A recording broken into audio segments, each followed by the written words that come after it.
ఆ పేరు సంపాదించడం జరిగింది. అయితే మాకు ఇప్పుడున్న వాతావరణం పరిస్థితిలో రాష్ట్ర రాజకీయాల దృష్ట్యా బీజేపీ కానీ కాంగ్రెస్ పార్టీ కానీ లోపల ఒప్పందాలలో బీసీలకు ఇచ్చే 42 రిజర్వేషన్స్ కానీ ఏ విధంగా వాళ్ళు గట్టిగా ఫైట్ చేయకుండా పార్లమెంట్లో కానీ అసెంబ్లీలో కానీ మోసం చేస్తూ ఉన్నారో బీసీలకి అది అందరికీ తెలుస్తూ ఉంది.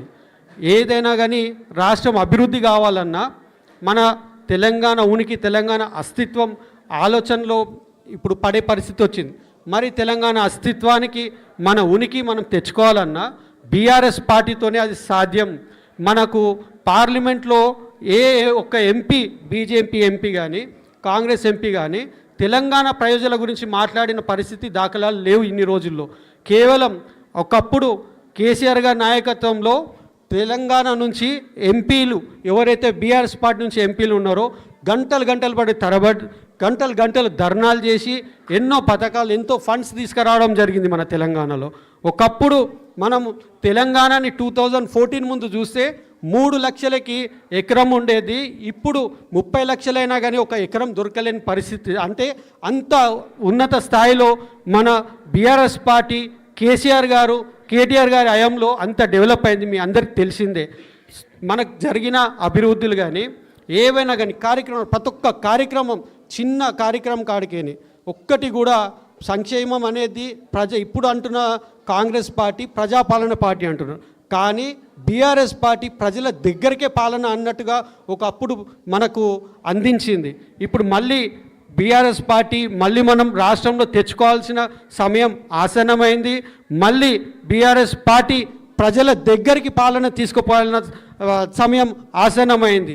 ఒకప్పుడు లెటర్స్ ఇచ్చి జిహెచ్ఎంసీలో కానీ రాష్ట్రంలో కానీ పనులు జరగకపోయేది.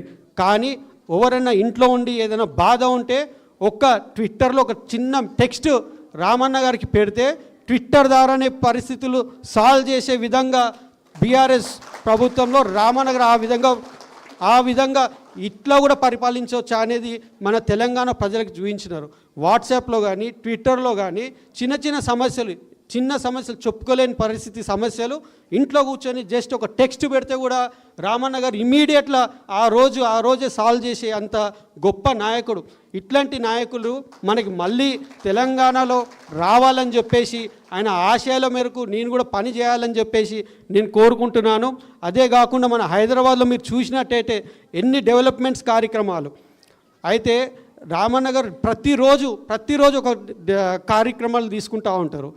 ఫర్ ఎగ్జాంపుల్ మండే మన చేనేత వస్త్రాలు ధరించడం, బ్రాండ్ అంబాసిడర్గా తననే ఉంటూ బ్రాండ్ అంబాసిడర్గా చేనేత వస్త్రాలు ధరించి ఎవ్రీ మండే హ్యాండ్లూమ్ డే లాగా ప్రతి ఇయర్ వచ్చేది. కానీ రామన్న ఎవ్రీ డే చేనేత వస్త్రాలు ధరించి వాళ్ళ ఉనికి గురించి తాపెత్రం పడి పాటుపడిన మనిషి.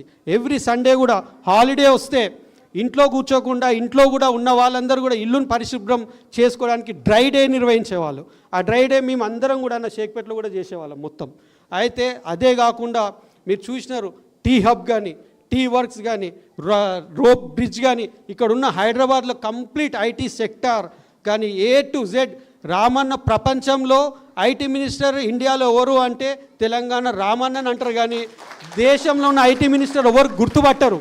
అట్లాంటి పరిస్థితి అంత గ్రేట్గా అంత ఇదిగా రామన్న గారు ప్రతి సమస్యను ప్రతి పనిని కూడా ఆయన సొంతంగా తపెత్రబడి చేయడం, దాంతో ఆ ఇంప్రెషన్ దాంతో హీ డ్రివెన్ మీ లైక్ అంటే ఆయన ఆలోచనలు మా అందరికీ కూడా స్ఫూర్తిగా పోతూ ఉంటుంది.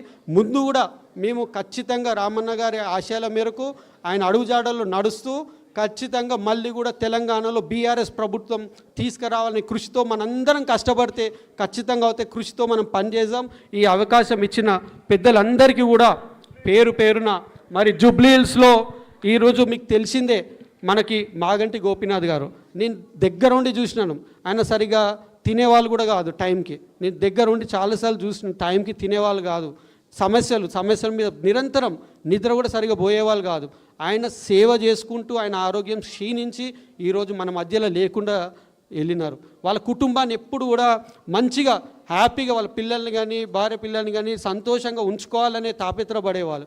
కానీ ఈరోజు ఆయన లేని పక్షాన వాళ్ళ కుటుంబం మన ఇంటి అందరి గడపలకు వస్తూ ఉంది. ఈరోజు వాళ్ళు బాధలో ఉన్నారు. మనం ఈ ఎలక్షన్స్లో వాళ్ళని గెలిపించి వాళ్ళకి మళ్ళీ వాళ్ళ ఇంట్లో చిరునవ్వుని మనం తీసుకురావాలని చెప్పి మీ అందరికీ మనస్ఫూర్తిగా కోరుతా ఉన్నాను. మనకు అండగా రామన్న గారు ఉన్నారు, మన షేక్పేట్ డివిజన్ అండగా ముఠా గోపాల్ గారు, మరి దాసు శ్రవణన్న గారు, చాలా మంచి వ్యక్తులు. మంచిగా అందరినీ కలుపుకొని పోయి అందరినీ కూడా ఈ ఎలక్షన్స్లో ఖచ్చితంగా అన్న మేము షేక్పేట్ డివిజన్లో భారీ ఎత్తున మేము మెజారిటీ మీకు ఇస్తాం. మాకు ఇప్పుడున్న వాతావరణం చూస్తుంటే బీఆర్ఎస్ పార్టీ అనేది చాలా ప్రజల్లో ఇప్పుడు మళ్ళీ రెవల్యూషన్ వస్తూ ఉంది.